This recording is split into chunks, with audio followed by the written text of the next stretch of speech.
I think it was 2 winters ago that my good friend Ezra Aderhold spent a lot of his off season here in Tampa. And I know he spent a lot of it here at Picnic Island, and I never really knew why he was spending so much time at this course until I came myself and found the giant bean trees, and then I recognized he had his source of protein. Ezra wasn't going anywhere. Welcome back to the channel, everybody. Or if you've never been here, then just welcome. I'm Connor O'Reilly with Team Lone Star Disc, Team OTB Discs. Discology is the bags I'm carrying, and Gorilla Disc Golf are the threads on my shoulders.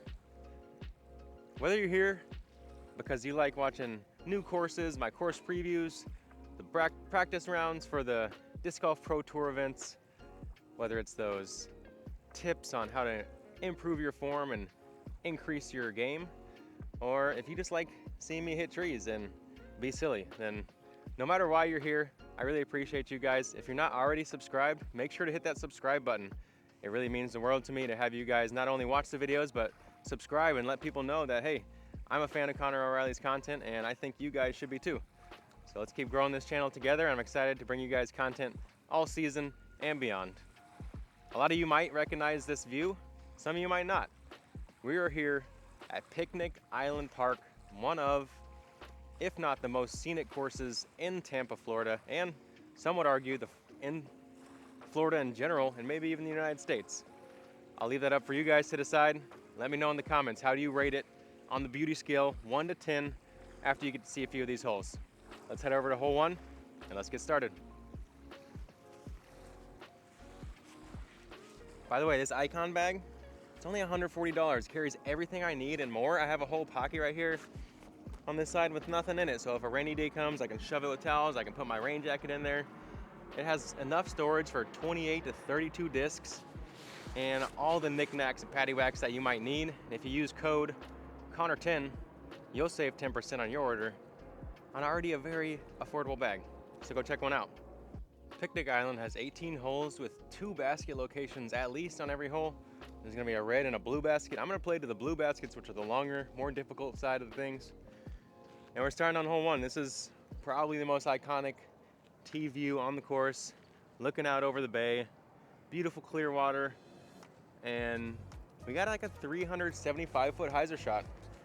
Perfect job for the Lone Star Spur and Alpha Plastic.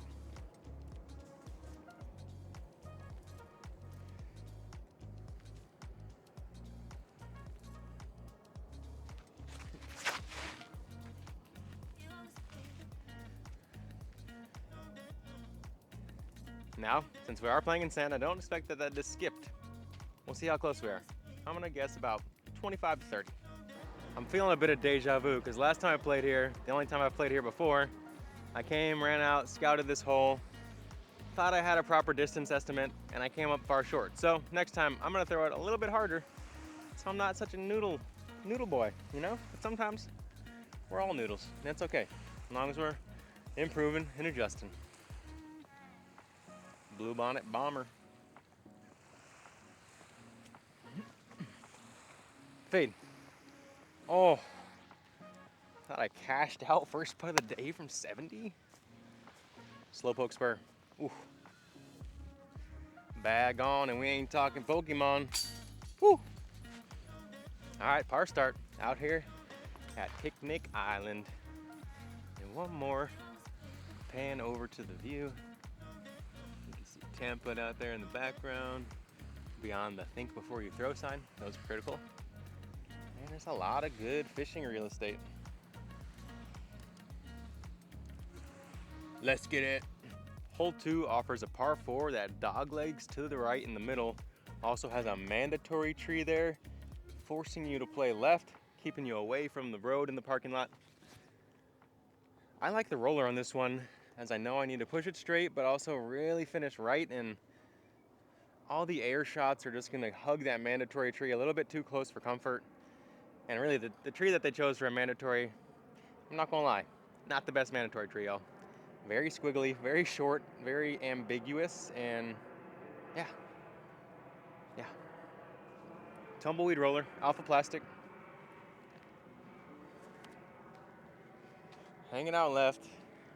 A little bit of tail right to left, so I gotta make sure I stand it up because the wind's gonna wanna push it left as it lands.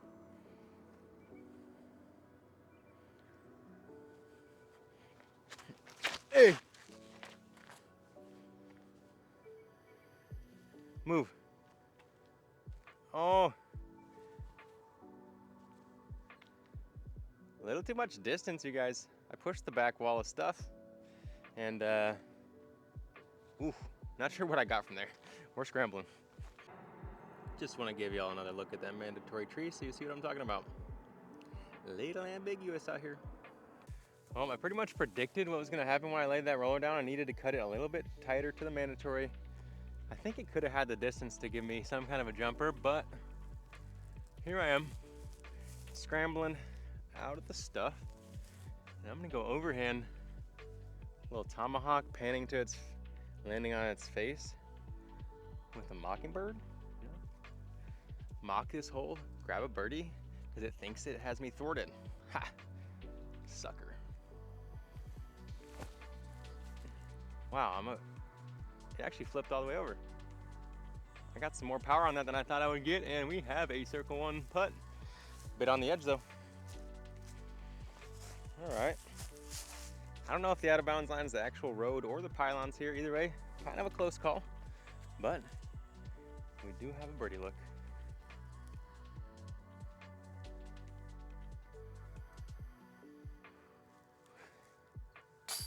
And we banged it in with our blue bonnet, blue for birdies, Victor 2 plastic, code Connor20, no, code Clover20 will save you 20% when you go order a stack of 10 of these guys and reinvent your putting game. You're freaking welcome. Hole 3 is gonna be a par 3, only 210 feet. You can see it just behind those 3 oak trees out there on the fairway, the blue band.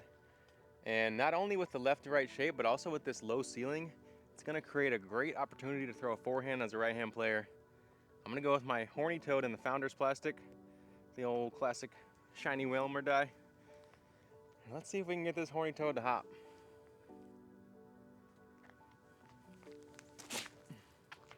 I like that angle, come on, big pop. Oh my. I'm not sure if I heard anything, but that was so close, you guys. Wow, horny toads will hop, confirmed.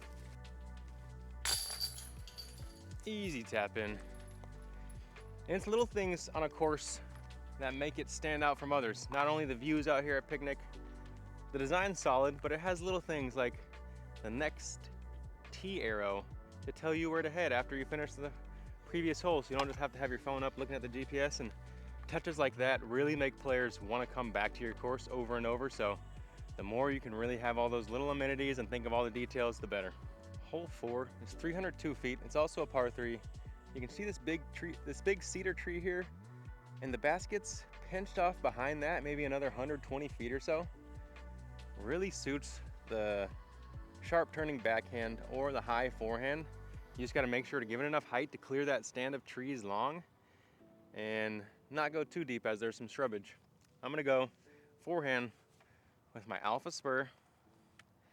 Put it up high and wide, maybe about as tall as that cedar tree, wide of this big, naked, what used to be a palm tree. Now it's just a palm trunk.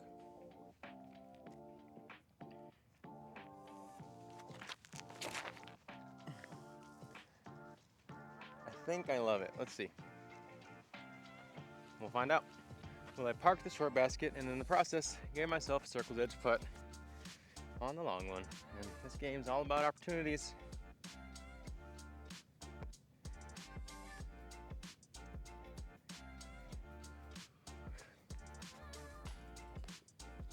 And I missed that one. Dang. Opportunity lost. But there will be more. Hole 5's 429 feet. The sign says par 4. Feels kind of like a Pro Tour par 3 to me, but it does have a lot of technicality as much as it does have as well the open space. Coming out of the gap, a big right-hand forced flex shot is probably gonna be the ideal shot unless you just have the most unreal forehand power. But I'm gonna go warbird, flex it over, let it flatten out.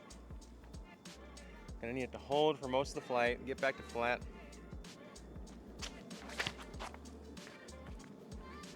Okay, I like that release. Gotta watch it. Go. Wow. Put it just long in the basket into the grass. We have an eagle opportunity. or a big bird. Either way, I loved it. Found myself here in the long grass, just past the basket. And fortunately I have a window cut out by the disc golf gods. Wow, these baskets feel so short to me. I feel like I have to putt super down. And I know I'm tall, and so I'm typically putting kind of down, but anytime my kneecap is getting into like the middle of the cage and the upper cage area, it just really feels low to me. Hole 6 is one of my favorite holes on the course, mainly because of the super demanding tee shot here. You gotta throw a laser line and have some fade control at the end, keeping the disc straight. Because of that, I'm gonna go with my Alpha Glow Dos X. This hole's just under 600 feet, so you don't have to do too much off the tee, but the further you can get it, the better.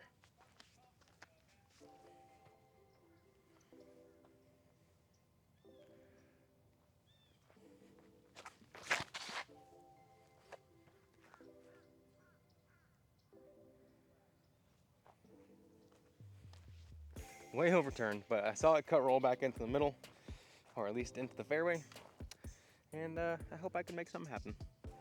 Hey friend, you know how far it is to this basket? I can't quite see it. You know, you fly up and give me a little view. I know it's kind of between these two palm trees, but just how far? Just how far? Okay, not necessarily between those two palm trees. About 80 feet past that first one on the right. I'm gonna take my disc flip because I got some rocks back here. If I don't, now I'll have a clean spot to rotate. And since the backhand angle is a little bit too pinched, I'm gonna try to flip up a forehand down the row of palms and see if I can get a look.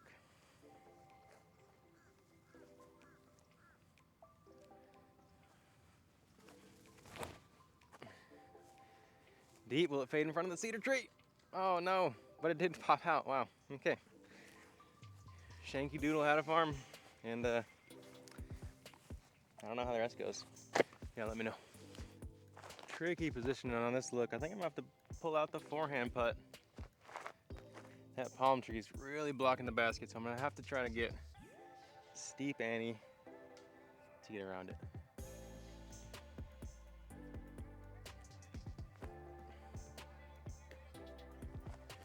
Well, squared up the palm tree. Oh, faker. Got it. Hole 7's 255 feet. You gotta bend it to the right at the end, but really you just need to hit this tiny gap. Smallest fairway on the course.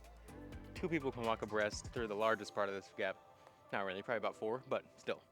Y'all get the point. I'm gonna go Founder's Horny Toad.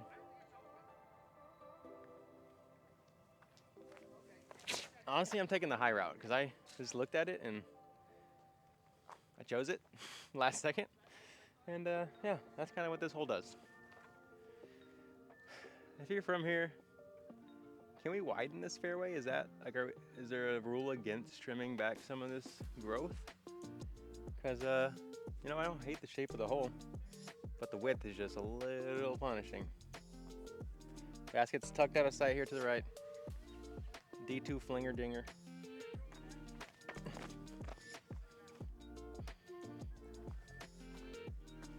Boring. Sorry, y'all. As much as I love playing disc golf, I am happy to be moving on from hole 7. Picnic Island. Hole 8's a 509-foot par 4. I don't know if you guys can see the red basket out there, but if you can beat the red position, you're gonna have a rather easy upshot into this green. Flat shot out of the hand that starts fading about 350 feet down is gonna be ideal. And a Warbird's probably gonna be the disc you should choose, so if you don't have one already, head over to Lone Star Discs or OTB Discs and grab one. I've got discount codes at both those websites, and the description below has those links and those codes for you.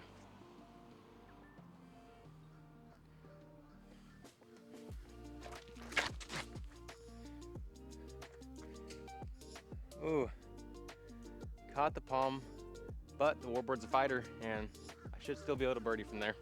I'm gonna take my Horny Toad on a forehand and hyzer. Try to put it close.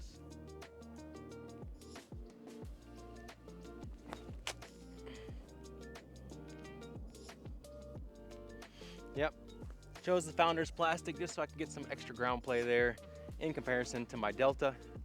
And if you want to know all about different plastic types and how they might benefit you on a particular shot or just throughout the lifespan of the disc, go back to my video I posted a couple weeks ago about how to pick your plastics. It'll tell you everything that you need to know. And probably more, because let's be real, I'm a rambling man. I'm a rambling man. All we wanted was a place to feel like home. And the Bluebond's home is a basket. You're welcome for those jams. That's right. Hole 9's about 340 feet, tucked just left out of sight. You can see that big palm tree in the middle of the fairway. If you want to play a hyzer flip to stand up, you got to play inside of that tree. If you want some massive skip at the end, you can maybe play flat and get a skip around it. I'm gonna go Dos Equis hyzer flip inside of it. And I don't know what it is about this hole, but I'm feeling particularly dialed in, you guys. See if it pays off.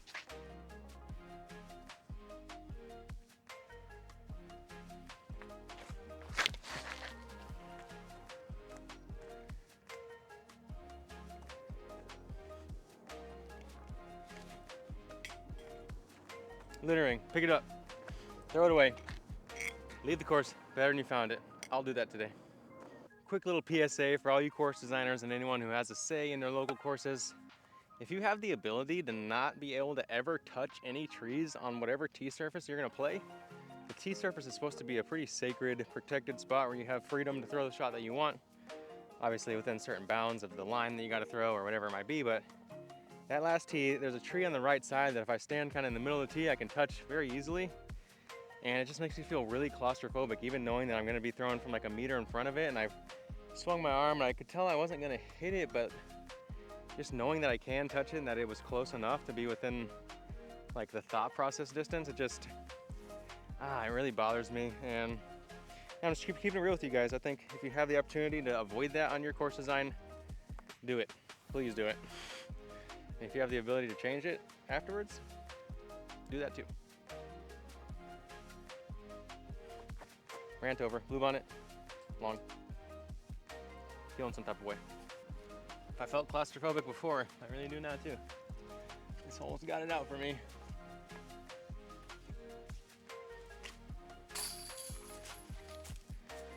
Par safe, moving on. To the back 9, and it's time to get going. We're warmed up. We're ready to go. Deep breath, reset. Hole 10 is gonna play massively different depending on your arm speed. If you don't have the speed to bomb it over the top, the low ceilings presented off the tee are really gonna thwart your progress unless you can just sneak it through and cut the hole in half. I'm gonna go Warbird, big over the top flex.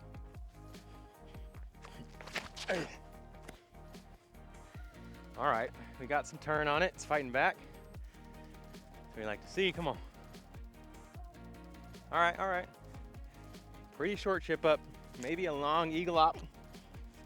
Don't call the ops though. Taking my flip to avoid this tree on my head like that. We got tailwind. About 60, 70 footer for the big 2.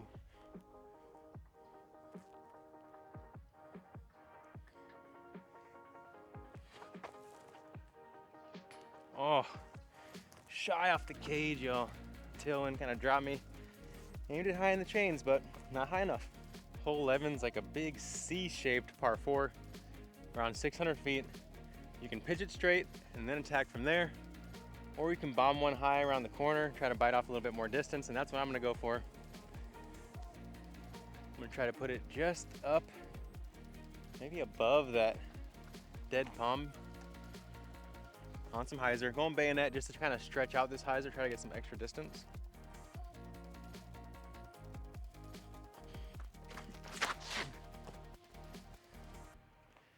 A little wide, but that'll play all day. Right where you'd like to be on the tee. And you can see straight ahead to the basket. Maybe in the 250 foot range or so. I'm going Bluebond it, Victor 1 plastic.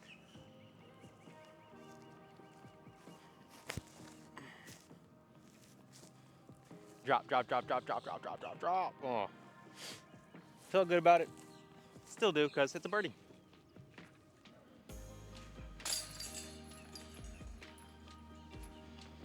And we're back to the beach. This part actually has a little dog park. There's a boat launch, so Picnic Island's got a little bit for everything. Or everybody, I should say. Hole 12 is straight ahead with a touch of left finish at the end. 304 feet. I'm gonna play my midi here. Try to make sure I come out on hyzer, and it will hold the shape.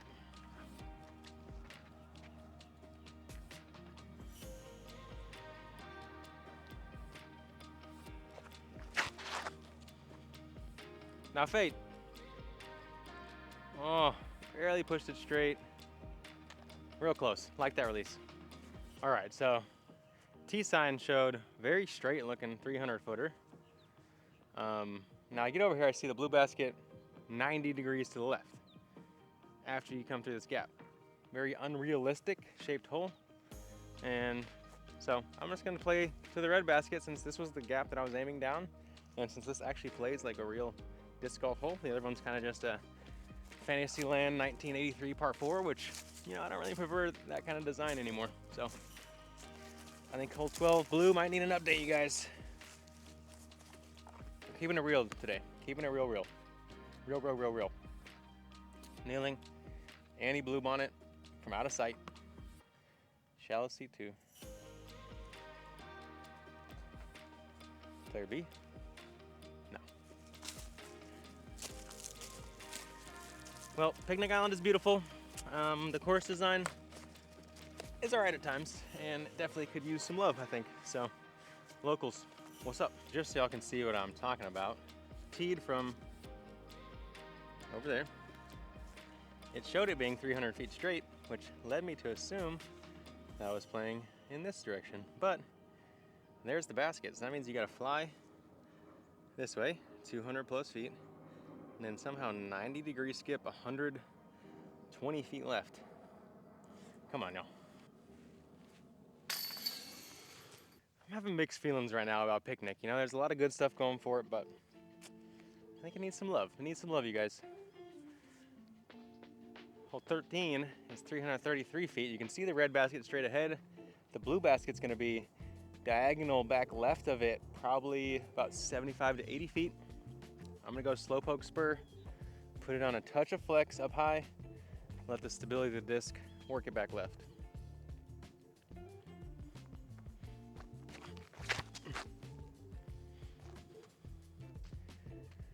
And I just clip the canopy and drop down next to the red basket. Jumper. I caught maybe the last foot of that branch there. I think the course heard me talking crap and said, "You're gonna keep struggling, Connor. Keep talking." I'm just gonna shove and play.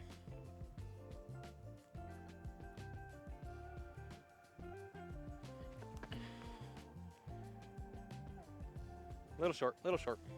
Hole 14, 287 feet, straight ahead, tucked off to the right. You gotta just beat that palm trunk to the left side. If you're taking forehand like I am, try to skip it in. Alpha spur.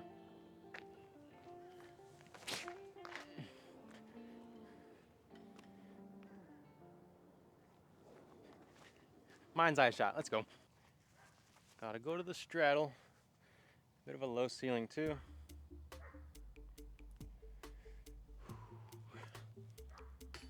Oh, half-inch shy. I talked about the next tee signs, and while they are throughout on the red course, I'd like to see maybe another set telling you where to go from blues to blue, because it gets a little confusing as you get into the course a little bit. Hole 15 is a 581 foot par 4. You can see the blue basket just left of that large mound out there. Very narrow off the tee though, so you can't really play the big flex shot that you'd like to. I'm gonna go Mockingbird steep hyzer, because I know it'll stand up for me and hopefully give me some of that straight distance I need, even though I have to release on a pretty drastic hyzer the way this tee shapes.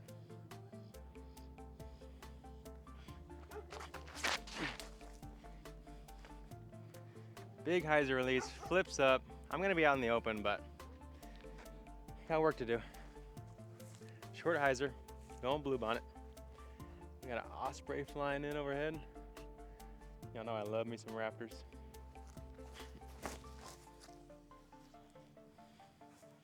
I just love how much torque the Blue Bonnet can handle. Finishes every time, and that V1 plastic grabs the ground as soon as it hits.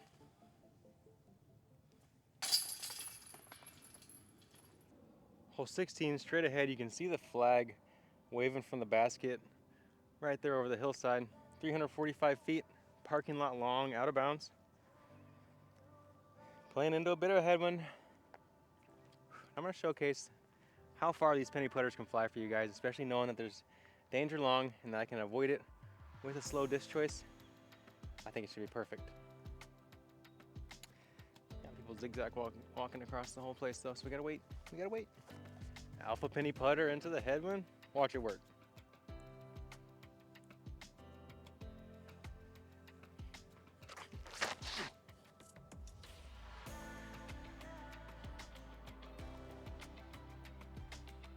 Came out on hyzer, it really fought up to flat and then slowly pushed to the left, but it had enough integrity that when it slowed down, found its way back left. I mean, look at you guys. Penny putter park job. Never gets old saying that.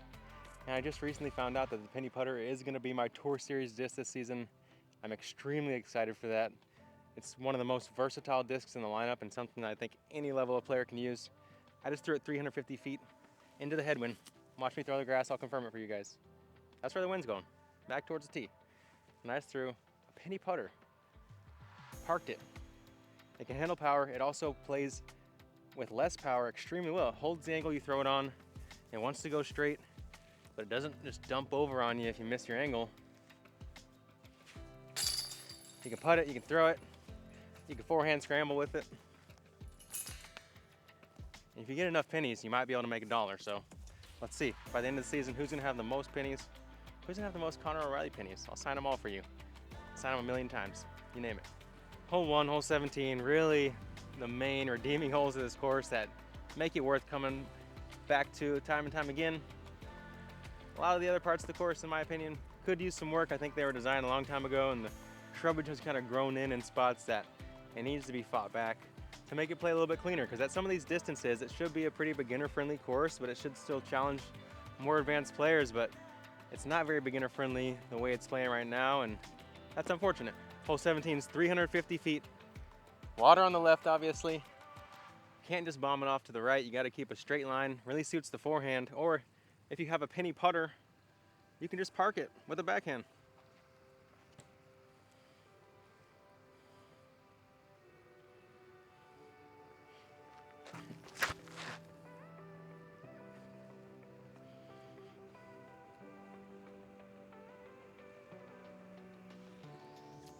Got a little bit too flat on that drive.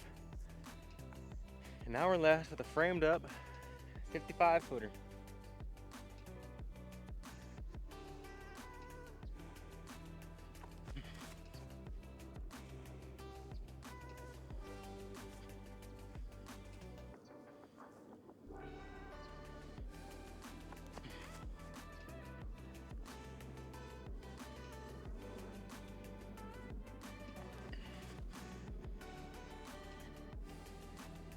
No way, y'all. I just put it 3 times and all 3 of my discs are on top of each other, touching each other. I don't think that's ever happened in my life. Come check it out.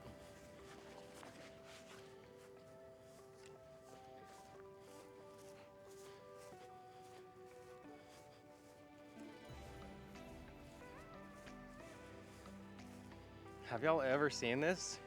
Let me know in the comments below if you have. I putted 3 times. Missed them all, that's right, I missed them all.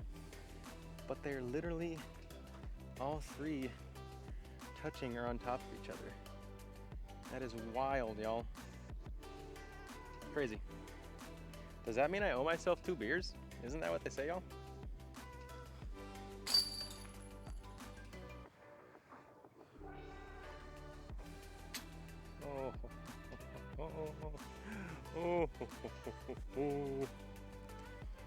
A little shorter than I expected, and off the band into that headwind. Not the birdie finish I was hoping for, but player B's always got our back. I guess I should go tap that out since it's not a guarantee with the mound before I spiel it out. Guarantee. Come on now. Well, there you guys have it. That was 18 holes at Picnic Island Park. Some say the most scenic park or disc golf park that they've played. And while there are a couple holes that I think definitely I share that sentiment with, especially 1, 17, any of the ones where you have the view of the water, I think this course needs some love. I think I'd love to see it remain a destination course for the future, and that's why I'm giving it the tough love right now. And I know that Tampa Bay area has a great disc golf scene, a lot of really good players, and a lot of players who just care about the game. And so I'd love to see this park be revamped, trim back some of the fairways, open up some of these lines, like hole 13 short box, for instance. If you've played here recently, look at that line. It's not there. Certain things like that I think could be trimmed up here over time and continue to have this park be a bucket list course for anyone who's flying into the Tampa area or has just heard of it or seen it on someone's Instagram story, because it is beautiful and it does deserve the credit. I just think it needs a little bit of updating and a little bit of love at times, just like we all do. Let's keep trying to improve. Let's keep trying to get better. Thank you guys so much for joining me today. This has been Picnic Island Park. Don't forget to like and subscribe. I'm Connor O'Reilly, and we'll see you guys very soon, maybe with another quick tip on how to get better, because we've had a lot of good feedback for those first 2 grip tips that I just shared. And if you haven't seen those, check out my last 2 videos. One of them talks about how to grip for power forehand, and the other one talks about how to grip for power backhand. And I think they're both going to be revelations for your game, possibly. So don't miss them.